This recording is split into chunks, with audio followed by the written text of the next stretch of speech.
वर्ष था 2008। अमेरिका से परमाणु समझौते से रुष्ट वामपंथी दलों ने यूपीए को समर्थन देने से मना कर दिया और अविश्वास प्रस्ताव सामने आया।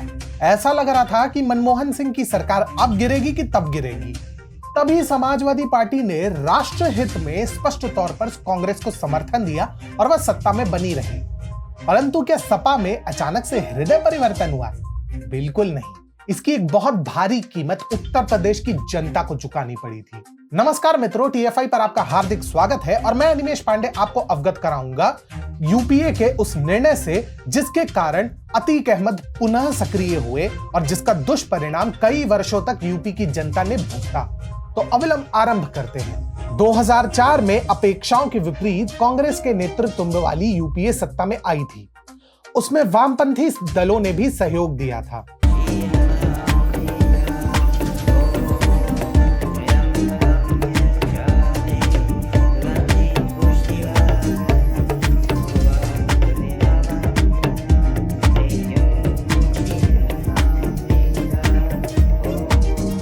परंतु 2008 के आसपास जब यह सुनिश्चित हुआ कि भारत और अमेरिका एक महत्वपूर्ण परमाणु समझौते पर हस्ताक्षर करेंगे, तो स्वभाव अनुसार वामपंथी दलों ने अपना असली रूप दिखाते हुए इस डील का विरोध किया और अविलंब समर्थन वापस लेने का निर्णय किया। यह यूपीए के लिए किसी झटके से कम नहीं था, क्योंकि वामपंथी दल के पास उस समय 43 सीटें थी और उन्हें हटाकर यूपीए के पास कुछ 228 सांसद बच रहे थे। परंतु इसके बाद जो हुआ वो किसी ने नहीं सोचा था।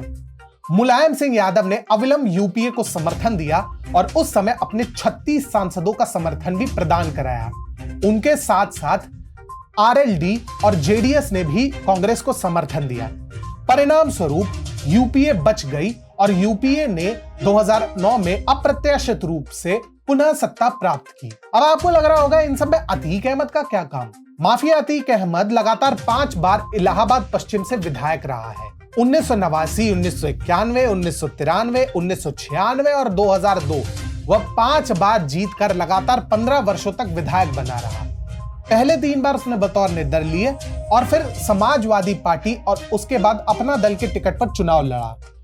2004 के लोकसभा चुनाव में उसने फूलपुर से बतौर सपा प्रत्याशी जीत दर्ज की और इसी साल केंद्र में यूपीए की सरकार भी बनी। जब 2008 में अमेरिका के साथ परमाणु समझौते से खफा होकर वामपंथी दलों ने यूपीए से समर्थन वापस ले लिया, तो ऐसे समय में मुलायम सिंह यादव की सपा ने 36 सांसदों के साथ यूपीए की सरकार बचाई थी और इसमें अतीक अहमद का भी एक महत्वपूर्ण रोल था। राजेश सिंह द्वारा लिखित पुस्तक Bahubalis of Indian politics from bullet to ballot में इस संबंध में एक खुलासा है। इसमें बताया गया है कि कैसे अतीक अहमद समेत 6 अपराधी सांसदों को तब 48 घंटे के भीतर रिहा कर दिया गया था ताकि वो वोट देकर संपर्क की सरकार बना सके।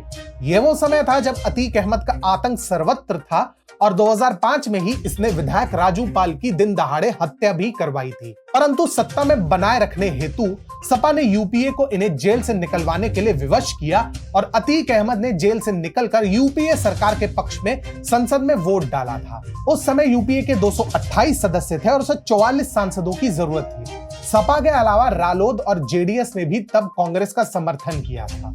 अब अतीक के जेल से बाहर निकलने का एक ही अर्थ था, पूर्वांचल में पुनः जंगल राज का लौटना, और हुआ भी वही। 2012 तक इनकी सक्रियता कुछ खास नहीं थी, परंतु जैसे ही 2012 में समाजवादी पार्टी पुनः सत्ता में आई, अखिलेश यादव ने अतीक पर विशेष कृपा बरसाई। भले ही राजनीतिक विवशता के कारण इन्हें सार्वजनिक तौर पर चुनाव में नहीं उतरवाया गया, परंतु व्यवस्था ऐसी थी कि अगर अखिलेश 2017 में पुनः सत्ता में आते तो वर्तमान में जैसे तेजस्वी प्रशासन ने कानून तोड़ा, वैसे ही ये भी कानून को तोड़ मरोड़ देते ताकि अतीक जैसे लोग सत्ता के माध्यम से इनका कार्य जारी रखें। अभी जब योगी प्रशासन में उमेश पाल की हत्या हुई है, तो सोचिए जब सत्ता इनके हाथ में होती तो अतीक क्या क्या करते। आपको ये वीडियो कैसा लगा कमेंट सेक्शन में अवश्य साझा करें।